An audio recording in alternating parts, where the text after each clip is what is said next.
Thank you all for coming. It looks like from the numbers, we have some pretty fantastic turnout for the launch, so that's great and good to see everybody. As was said, so I'm Kurtis Lockhart. I'm Executive Director of the Charter Cities Institute. For my talk, I'm gonna zoom out a bit and just set some context. So mainly focusing on, the big picture. Why do we care and why should we care about new cities and charter cities in the first place? And then Tommy, he's right after me.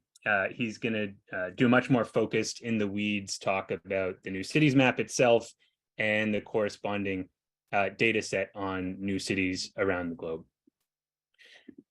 So to kick things off, I want to begin by going over you could say the current state of urbanization from a long time ago to how it's playing out today.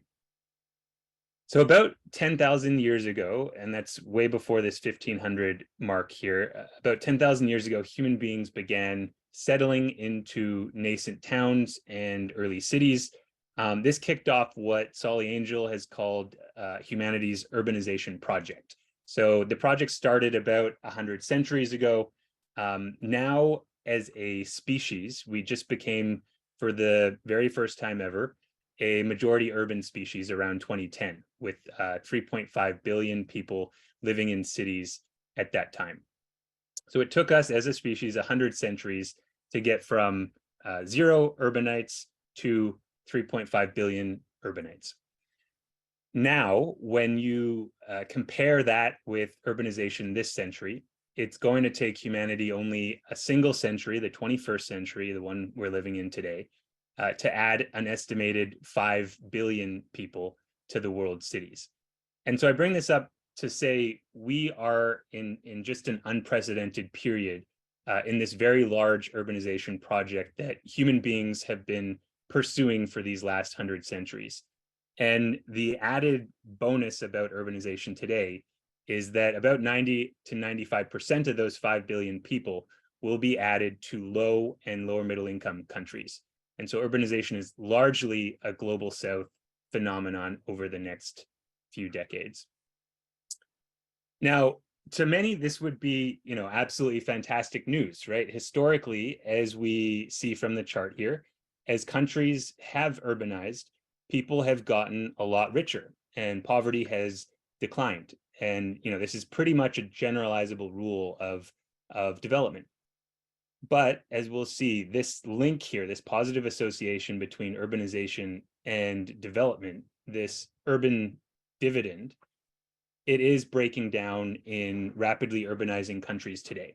You see, for example, that in Africa, so this yellow line here, the relationship between income and urbanization is just much, much less strong. It's much flatter than in the rest of the world.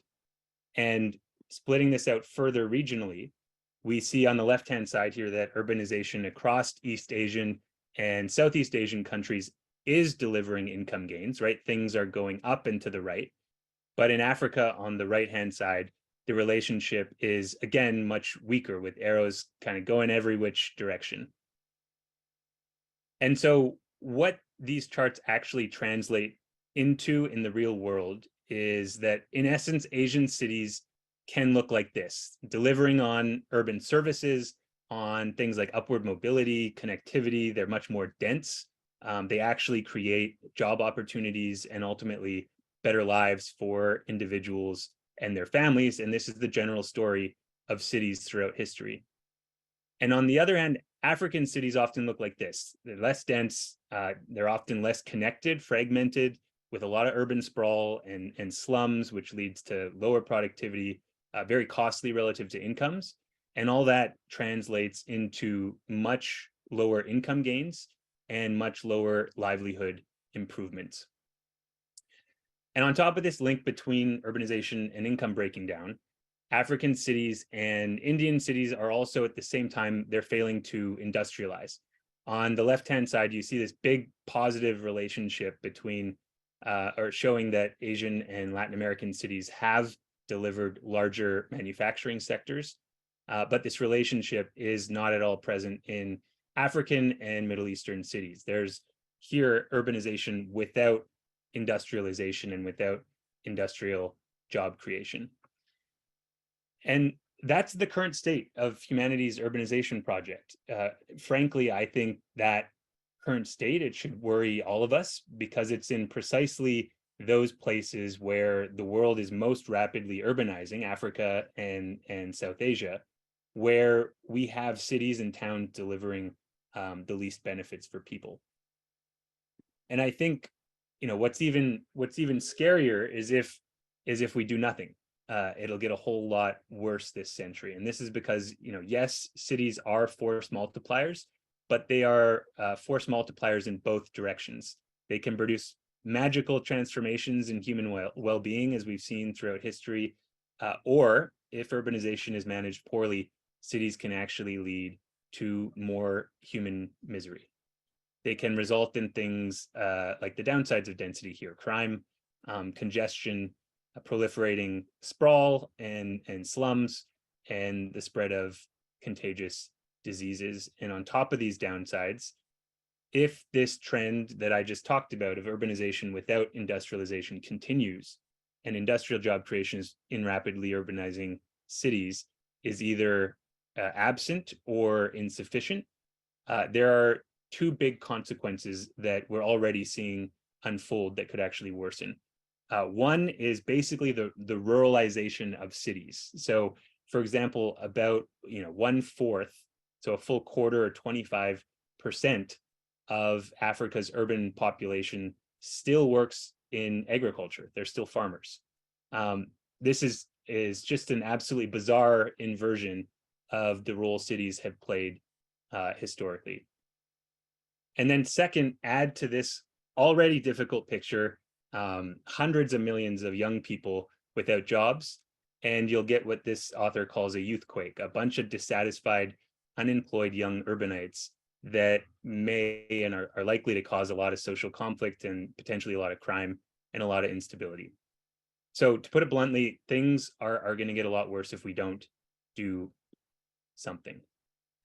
So logical next question is, what can be done to better manage this rapid urbanization process happening right now? And that's what I'm going to turn to for the next part of the presentation. So if the history of recent urbanization tells us anything, it's that in the last 50 years, we've seen several cities go from basically nothing to world-class cities in 2 to 3 generations. I'm talking about places like Singapore here on the left, like Hong Kong, like Dubai, and like many other cities across East and Southeast Asia, especially across China. And we at CCI believe the model pursued by these relatively new cities can be learned from and used as inspiration to replicate in rapidly urbanizing places around the world today. I can't go through all these cities in 15, 20 minutes, so I'm going to focus on one place in particular. So the greatest humanitarian miracle, I think, of the post-World War II era was China, lifting 850 million people out of poverty since Deng Xiaoping's reforms in 1978. And the way China pushed forward these reforms was basically through a combination of two things. One is rapid urbanization, and the second is special economic zones, or SEZs. Deng basically looked over to Taiwan and Hong Kong and said, we're Chinese, they're Chinese, why are they rich and we're starving? And seeing that, he set up initially 4 special economic zones around 1980. You'll see the white squares here down in the south, to try and replicate the success that he was seeing in Hong Kong and in Taiwan. And of the 4 zones, by far the most famous and the most successful SEZ was Shenzhen. So what happened in Shenzhen? It was declared a special economic zone in 1979. And in addition to liberalized commercial laws that came with being designated as a zone, a ton of other governance powers were also decentralized from the CCP down to local officials within Shenzhen. These local officials, they helped push China's very first land markets in Shenzhen. China's very first labor markets. So people, right, they could actually be hired and fired for the first time. China's very first stock exchange occurred in Shenzhen, and there are many other institutional innovations first tried out in this city. And so you could see these early SEZs in China as sort of institutional R&D, right? Figuring out what policies and rules worked on a small scale, and then replicating the reforms that worked more broadly across the nation as a whole. And as these two pictures, I think, get at here, the results in Shenzhen were just absurdly successful. So just a snapshot at some of the outcomes. So after the first year of being declared a zone, Shenzhen attracted over 50% of all foreign direct investment in China. In terms of population, it grew from a city of around 100,000 people in 1980 to a massive metropolis of around 20 million people today. I think it's the third most economically productive city in China after Beijing and Shanghai.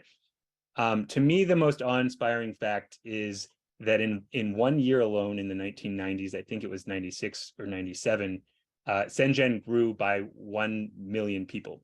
This is a single city in 12 months adding 1 million human beings to its ranks. That is absolutely absurd growth. And then, of course, on the right, you see, with all of that going on, as tends to happen with high sustained rates of economic growth, people get a lot richer very quickly.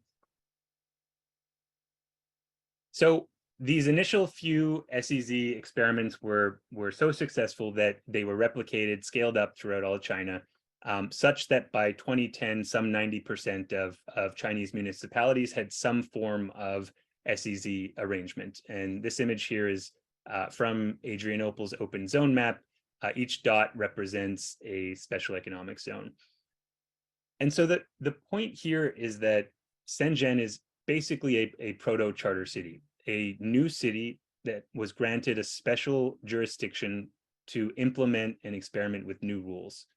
And scaling this Shenzhen model up nationally was how China not only transitioned to a relatively more market-oriented economy, but it's how China also simultaneously added 700 million people to its cities in just 30 plus years from 78 to 2010.